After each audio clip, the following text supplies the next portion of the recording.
Share ko lang itong ating bagong inspirasyon mga ka-Greenwich dahil ngayong araw ay nag-bloom ang dalawa nating clamping cactus sa ating lumang collection.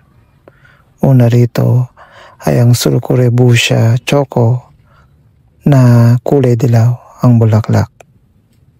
Actually, masipag itong magbigay ng bulaklak mga ka-Greenwich at ang maganda sa mga sulco ay clamping din kung magbigay sila ng bulaklak.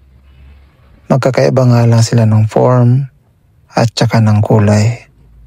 Gaya nitong isa na nakalimutan ko ng exact ID mga ka-Greenwich pero halos magkatulad lang naman sila. Kaya kung naghahanap kayo ng mga clamping na cactus ay pwede kong may rekomenda itong ating mga Sulcurebutia. Yun lang mga ka-Greenwich at salamat sa pagtambay.